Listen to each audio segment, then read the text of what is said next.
I'm so excited today to have a friend on the podcast. This is Dr. Cathy Sober. So we were connected, what was it? I think probably 6 months ago, right? Yeah. Cathy? So we have a mutual friend, and this is a friend of mine. He's been a friend of mine since grade school.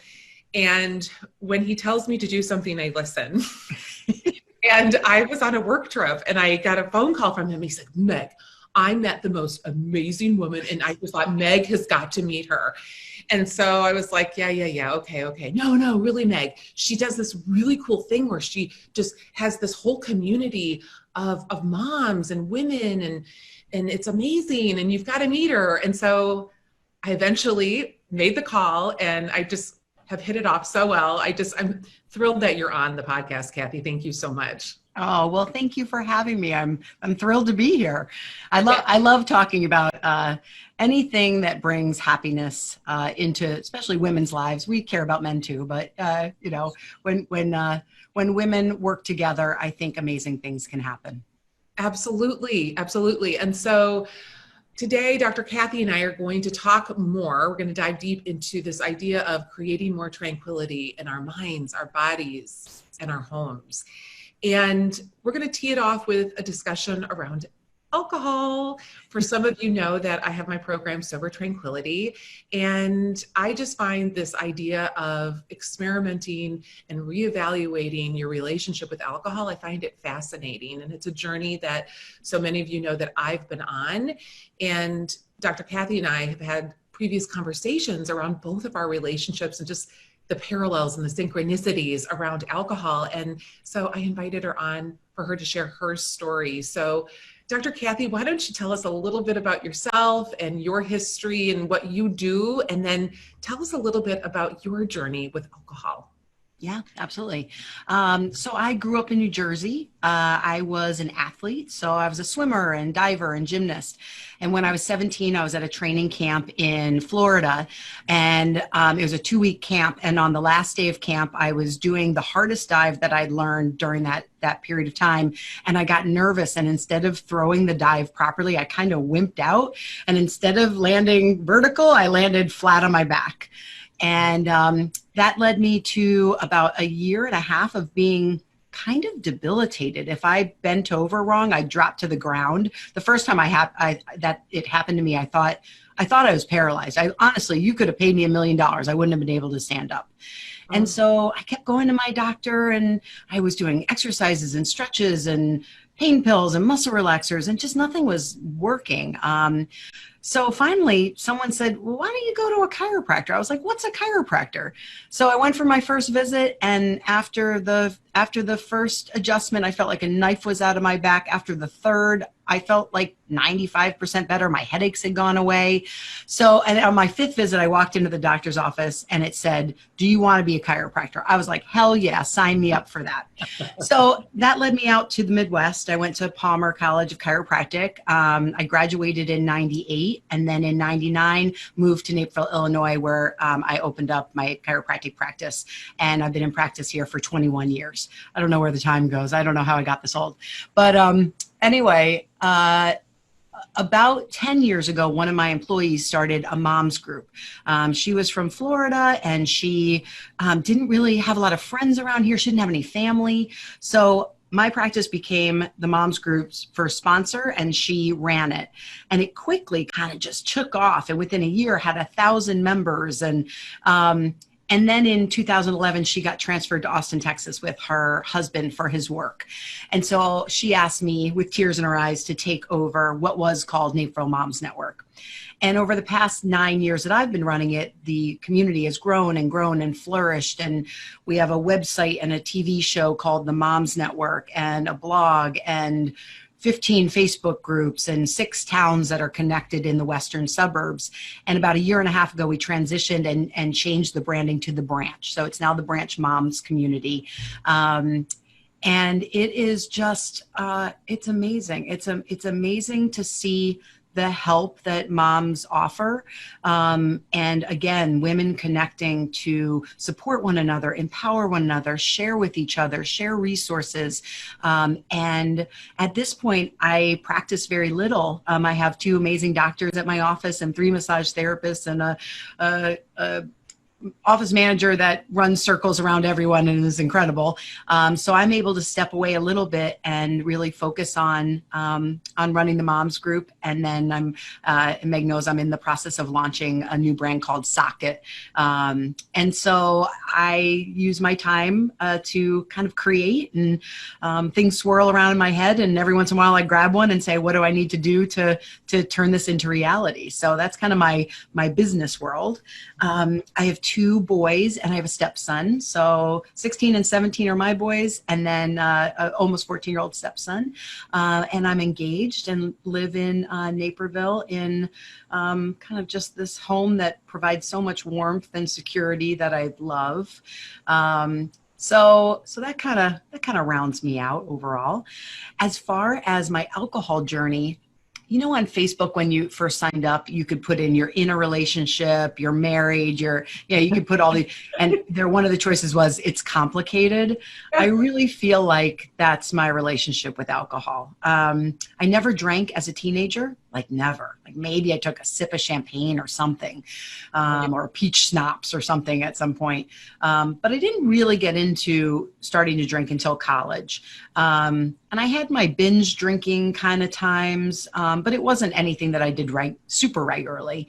And then as I was going through my divorce, I look back now, that was about 13 years ago. I certainly leaned on wine as my kind of downtime and my escape time to just get away from the stress of going through all that I was going through. And in the past 10 years, again, it's been complicated. There's been a year and a half that I didn't drink at all because got to a place where I was a little worried that I was going down the wrong path with it and drinking too much. When all of a sudden you look back and be like, what's the last day I didn't drink? Then I was like, I don't know that I want to have that in my life. I don't know that I want that to be my relationship with alcohol. And then there have been times that I've been able to moderate really well, and then times I haven't. So I don't know. It's been kind of all over the map. Yeah. Yeah. I mean, you and I have so many or like I said earlier, parallels with our relationship with alcohol. And I'm a big believer that alcohol is not bad. If you drink, it's not like you're bad or you're wrong or anything like that. It's just evaluating your relationship with the alcohol and whether you want to release it, whether you want to reduce it, like what works for you. Yeah. And I'd love to hear from you, maybe actually I like to hear a lot from you. You can talk forever. So I'm trying to filter it down. What do I ask for next? So when you think about your community, so you reach a lot of moms. Would you mind speaking a bit to the whole mommy wine time and Absolutely. Yeah. I think it's interesting because what is advertised to us, mom, I'm like the perfect person they're trying to reach is, it's sexy, it's savvy, it's relaxing, you deserve it, you work hard. So you kind of need this in your life, and it's cool to have it. I mean, I can think about the commercials, specifically a wine commercial that's popping in my head right now where, the music is sassy and, there's lights and it looks like she's out and she grabs the bottle of wine and she walks away. And, they have every, and she yeah, right. She's gorgeous, right? She doesn't have any extra weight that I carry on myself when I drink too much, right? And so I think about the jokes about it and and they're fun. They are funny, right? There was one when we all went into this pandemic and we were all at home, where someone was drinking out of a margarita with a straw, and it's like a margarita full pitcher. As opposed to just having a glass, like, oh my goodness, the stress level is so high. So it's a very acceptable way to really put a drug into your body. I mean, at the end of the day, alcohol is a drug. And there are people that are on the pendulum, right? Of, hey, I can have one glass once a week because I love it when I have my fish dish. And then there are people that, man, if they're not drinking and they go back to drinking, they're honestly going to lose their job and their marriage and potentially their lives. Mhm. And so what I think is challenging is that, where do I fall in that pendulum of, I have alcohol completely within my control and I enjoy it appropriately and socially, to I am completely addicted to alcohol. And I have found that I'm not at that level, right? I evaluated that a couple of years ago, like, do I need to never drink again? I believe I'd be healthier if I never drank again. I do, because it kind of lends to, I have a couple glasses, let's say we're going to have some drinks, and then somehow nachos or a grilled cheese comes into play. It's like 10:30, 10:45, like, man, a grilled cheese would taste good. And I'd never be making a grilled cheese for myself at 10:45 had I not had 3 or 4 drinks. That just never was going to happen. So health-wise, weight-wise, blood pressure-wise, heart rate-wise, right? There's so many benefits to not drinking. But for moms, I think it's just promoted as, this is normal. This is what all moms do, right? And again, if it can be moderated and it doesn't become dangerous, right? You're not putting your kids in a dangerous situation. You're able to parent. If you work outside of the home, it's not affecting your work, then it can all be okay. But I think there's a lot of moms that struggle in our community, or just in general. I'm pretty open on Facebook and in my writing and in my podcasts with the struggles that I've been through. And I get a lot of feedback like, thank you for speaking about this, because I think I'm doing a little too much. So sometimes it just takes someone that someone trusts and looks up to and says, God, if Cathy's dealing with it, it's okay that I'm dealing with it. So I love the program that you're putting out, because the thought process that I can either release it completely, or how do I reduce it? Because a lot of people aren't at the phase where they just want to give it up completely. So to have that flexibility in your program, I really like that. Yeah, I do too. And I can definitely relate to the grilled cheese. I think back to, and the reason I started this journey was simply because, well, 2 things. I couldn't remember a night that I wasn't drinking.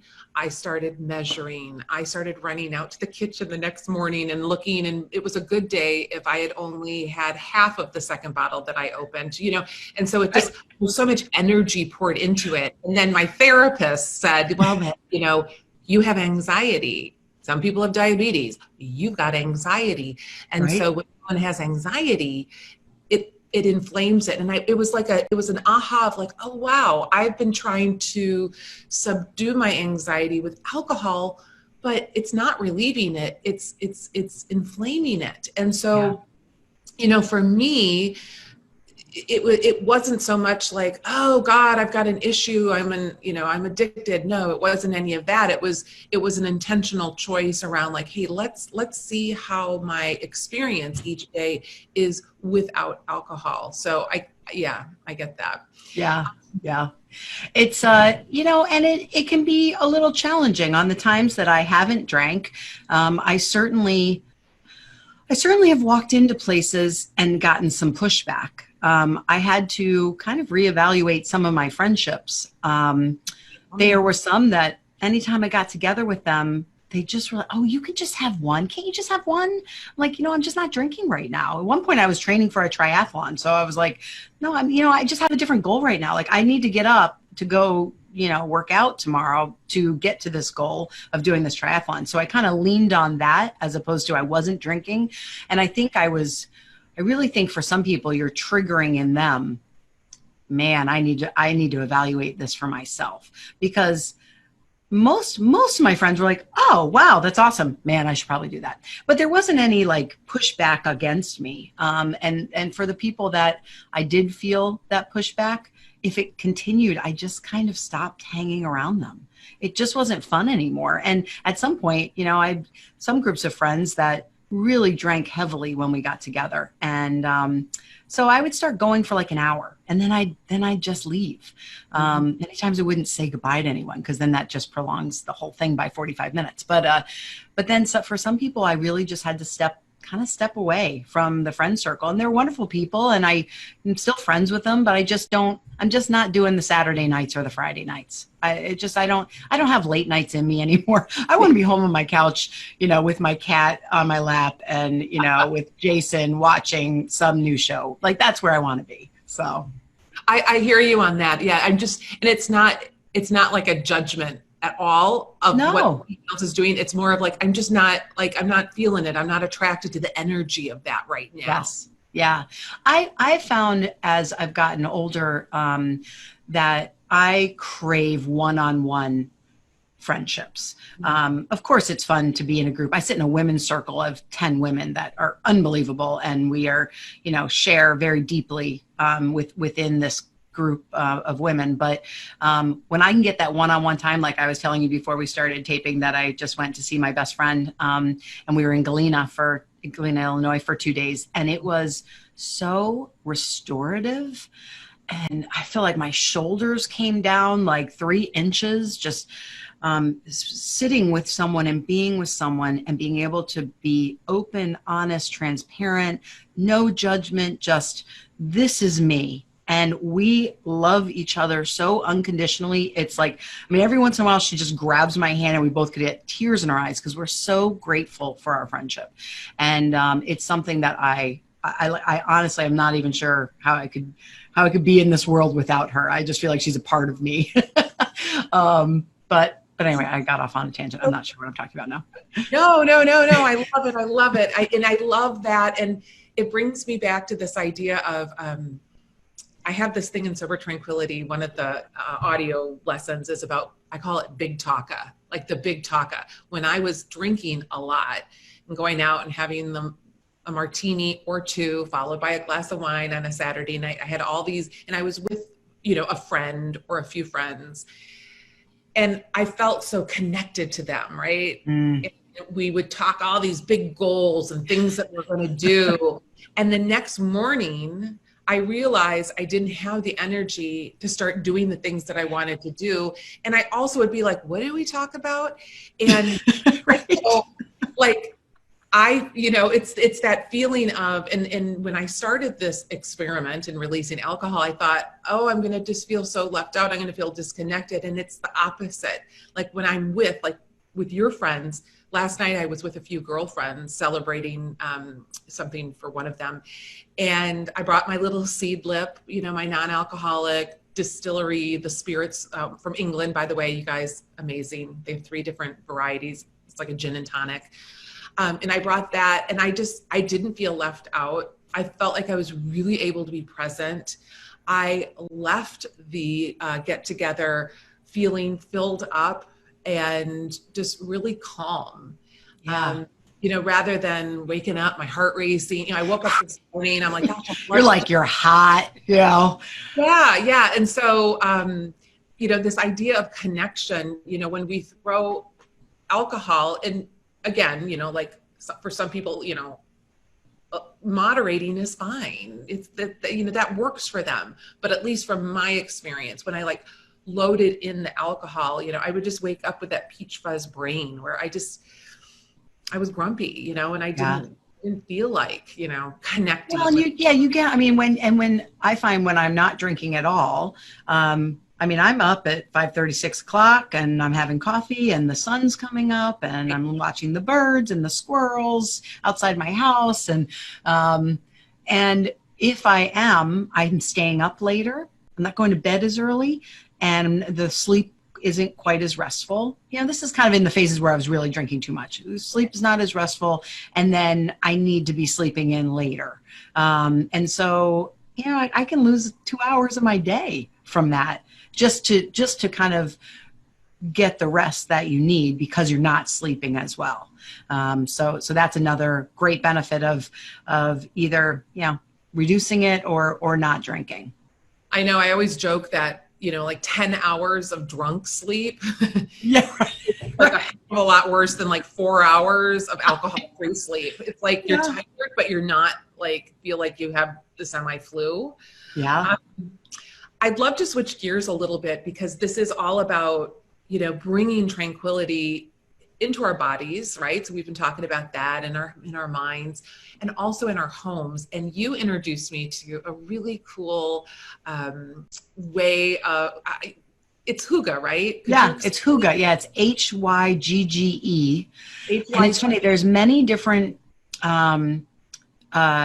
definitions of it. And when I was looking for a couple of memes that would show different definitions, one of them I found was Hygge was never meant to be translated. It was meant to be felt. Oh. And I was like, oh yeah. So Hygge is kind of leaning into the simple pleasures of life, being warm and cozy in your home, surrounded by people that you love, just dialing into calm and happiness without all the external noise. Getting to the core of the simple parts of life. And I have a very nice bridge between alcohol and Hygge.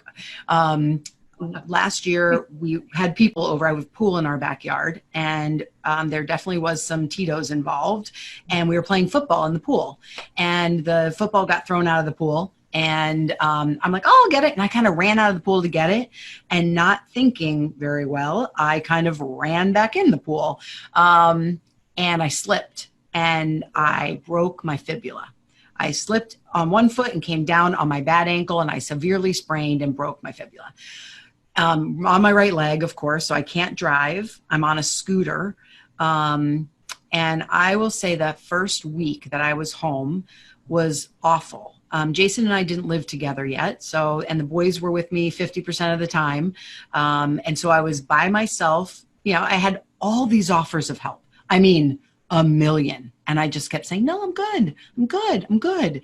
But it was very difficult just to try to get around. I had a scooter on the top floor and a scooter on the bottom floor and crutches to get down the step from my kitchen and it was, oh God, it was awful. So for about a week, I sat in this space that was not healthy. And after about a week, I thought, okay, you've got to practice what you preach, right? I talk all day long about finding gratitude and finding joy, right? And so I really looked inward and decided I had a choice to make, and I had a mindset that I could create for myself if I wanted to. So I could either just let this negativity and this woe's me and this is terrible just spin around in my head nonstop on repeat for the next 3.5 months, because that's how long it took for me to kind of get back up and walking and driving. And or I could figure out a way to be happy. And I was very thankful. My practice was taken care of. Like I said, I have great staff, great doctors, great office manager. They took care of everything. And I started writing. I started reading more.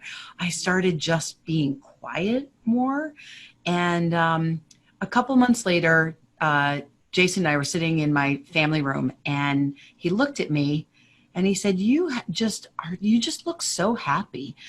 And I said, I am. I'm just really just peaceful. And he said, I think you found your Hygge. I was like, Hygge? What are you talking? What's Hygge? And he's like, look it up. And so it's been a word that has resonated with me. And actually in my studio that I'm taping out of, which I just built, it just got done in March. I have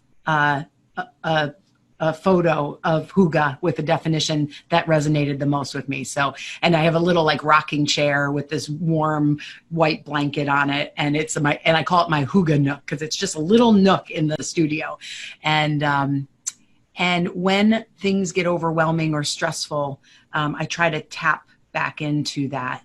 I've never ever thought I would ever get a tattoo. And I'm still not going to get a tattoo until I'm going to wait at least a year. But I've thought, man, just a little hygge right on my wrist might someday be appropriate. Maybe I'll do a fake one for a while and see if I like it.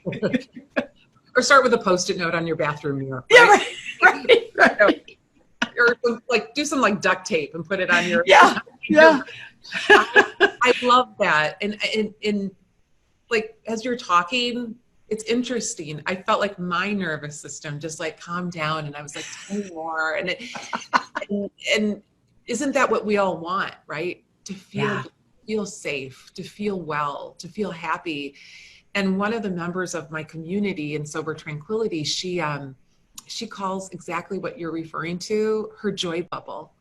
Oh, yeah. Creating in her home. She's, in the hot summer, she's like, I turned on my air conditioning, I put on some beautiful music, sat down and read a book, and I was just in my joy bubble.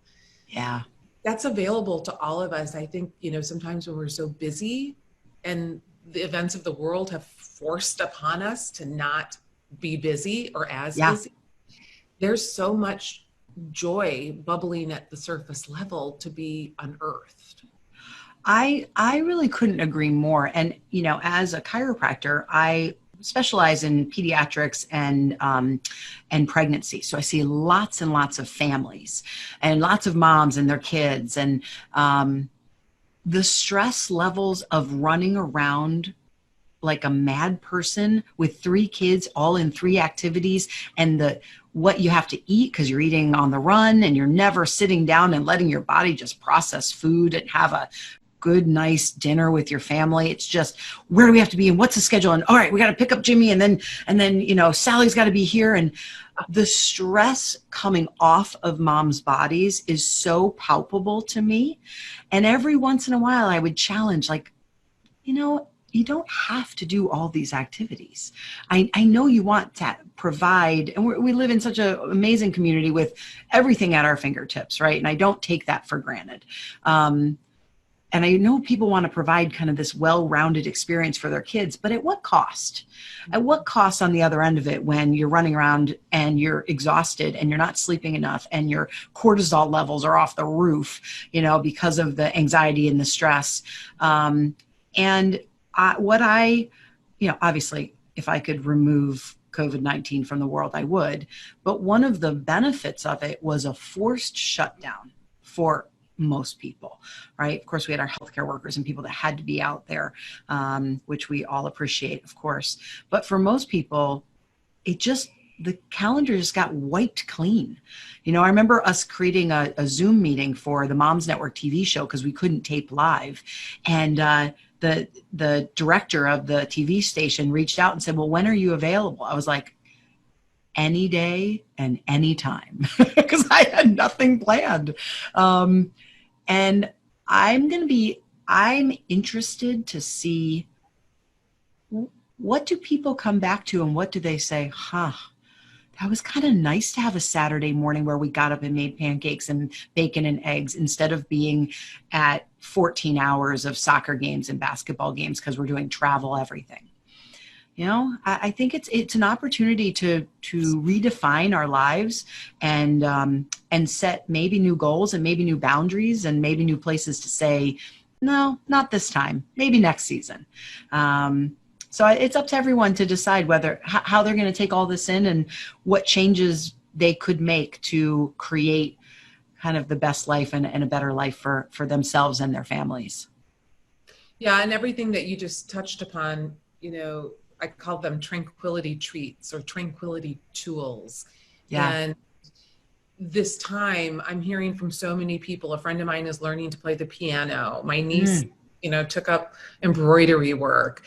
And a lot of these things that we're stepping into do bring calm. They do bring, because, we don't have those outside things that we can go to stay busy. And I think, at least for me, I don't mind because I'm more of an introvert. People may not think that, but I really am. And so initially it was really great. And then it was really difficult because some stuff came up. Yeah. And, having to deal with that. And this whole idea of reevaluating your relationship with alcohol is not for the faint of heart. It takes courage. It's not. It's not, because, you're there, but like, if you can like go through it and be with it and be with whatever comes up, then I do feel that you're able to then find is it Hygge? Yeah. Hygge? Yeah. You're able to settle in, because at least for me, I couldn't find my Hygge, because once I would quiet down, the anxiety would bubble up, and then I would run and, have my date with Mr. P, Pinot Noir. So yeah, I love all of this. And, it's finding things, these treats or these tools to bring in when you're removing or reducing alcohol. Yeah. I know, and I think we've talked about this before, but when I stopped drinking for a period of time, I found I had so much time and I wasn't quite sure what to do. Like, what do I do with all this time? And in the beginning, there's a place that does like foot massages right around the corner from my house. And I was like, on a regular basis, I would go there kind of to, first of all, I love foot massages. I mean, I know some people don't, but oh my goodness, someone could rub my feet 4 hours a day and I would never get bored of it. But some of it was, I'm just going to use up some time. And it was like, okay, well, I got done with work at 5:30 on a Friday, and I normally went to my favorite sushi restaurant. And now I'm kind of like, all right, well, I'll go and I'll eat something. But now what do I do with 5 hours before I'm going to go to bed? So it's those tools, right, that you're talking about. You need new tools because, to take it back to drinking, it kind of just, it uses up time, in a different way than other things. It does. It uses up time. That's so true. And we talk about that too. This last night I got back from my girls' little get together and I was like, it's 7:30. What should I do? Right. So it's like, I got stuff done, and it just, it feels like a gift. It really does. And there's a book actually called We Are the Lucky Ones. And I can't remember who wrote it, but it's about that. When you reevaluate that relationship with alcohol, at least for me, it was really scary at first, because I thought, well, life is going to be boring. I'm not going to be fun. I'm not going to want to do anything. Like, oh, it's the opposite. It's this gratitude. I loved having you on, and I'd be making you hurt too, personally, because every time we talk, we have so much more to chat about. We could dive so much deeper. For sure. Before we leave, I'd love for you to share with my community where they can find you, where they can listen to you on your podcast. So go ahead. Sure. So I am, like I mentioned in the beginning, creating a new entity. I'm not really sure what to call it just yet, called Socket. The tagline is plug into you. And with my work as a chiropractor, and even the kind of the emotional aspects that I'm dealing with people and moms on a regular basis, or women, and then my work running the branch, if you kind of peel back all of the different layers of what I love about those two places in my life and spaces in my life, you come down to Socket. And the goal of it is to help women plug into a life of gratitude, of confidence, and of happiness, learning to truly, truly love themselves, feel worthy, be uniquely themselves without apologizing. And on the flip side of that, learning things that we need to unplug from. And that could be something like alcohol, something like a really bad relationship, something that we may need to kind of downsize in our lives. And some things we need to say no to. So the three parts of Socket that we talk about are things in our lives that we need to toss, things that we need to recycle, and things that we need to elevate. So you can find me Facebook, it's just Socket. On Instagram, it's Simply Socket. And the website that we're launching soon is www.simplysocket.com. I love that. And if we have some moms that are interested in the branch, your moms community, can you share that website as well? Sure. That's www.thebranchmoms.com. And if you put the Branch Moms into Facebook or Instagram, you'll find us there as well. Yeah, great community. I highly encourage everyone to check that out. Dr. Cathy, thank you. No, thank you, Meg. Thanks for this great conversation. And I'm open to part 2 anytime you'd like. Awesome. Okay, I'm holding you to it. All right, I'll see you soon. All right. Thank you.